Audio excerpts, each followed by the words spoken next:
Thank you very much, Chair. It's a great honour for me to introduce this set of motions on housing, local government and the environment.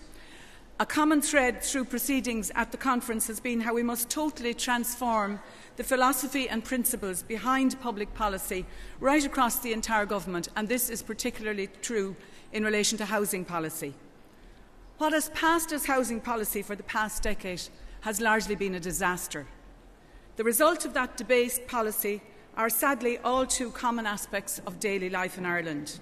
Every day, families are struggling to make mortgage payments on grossly overvalued properties. Families live on unfinished estates. People without a permanent home are at their wits' end trying to find a stable, safe environment where they can begin to rebuild their lives. A decade when housing was viewed solely in economic terms has caused social misery. My philosophy on housing is not dictated by ownership, title deeds, or even rising values. It is rooted in the basic need of every citizen to have safe, secure, comfortable housing appropriate to their needs. My philosophy of home is of an environment where parents can safely raise a family, where residents feel part of a vibrant community, and where the social values of community and stability always outrank the monetary value of mere bricks and mortar.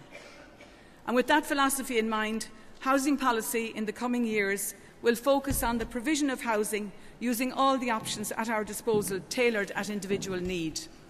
The failed policies of the past established a false and demanding hierarchy of housing. Home ownership was the be-all and end-all. Private rented accommodation was a short-term measure for 20-somethings, and social housing or state-assisted rental accommodation came last in terms of social standing and policy focus. We have to completely rethink that attitude. The old paradigm, that old hierarchy of the past, is no roadmap to serve our citizens in the 21st century. What I intend to work tirelessly on over the coming 4 years is a transformation of the private rented sector so that it becomes a viable long-term option with security and high standards for individuals and families, a situation that isn't uncommon in other European countries.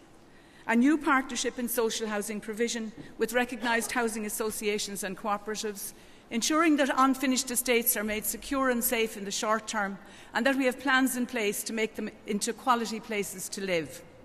A renewed focus on the scandal of homelessness that is targeted at long-term housing solutions. Despite the stringent budget situation, to ensure that those communities who have rightly fought for regeneration to turn around decades of public and private neglect see real progress being delivered. The motions before us today are in keeping with this philosophy. This will come as no surprise. The Labour Party has been the one political party in the country to always concentrate on the social aspect of housing.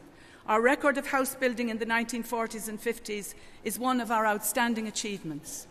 This proud party rose from the poverty and injustice experienced by working people in rural and urban Ireland. That poverty and injustice was often most painfully felt in the area of housing. In the year before our party was founded, the 1911 census revealed the appalling housing conditions in cities throughout the island, with often 100 or more people crammed into one tenement building. In rural Ireland, labourers, the bedrock of Labour's rural support through decades, were at times treated no better than livestock. This party has also fought against the view that says housing is about price, value and profit. It's much more than that. It's about the dignity of a person, the security of a family, the cohesion of a nation, and that is the vision that I pledged myself to work towards on behalf of this party. Thank you very much, delegates.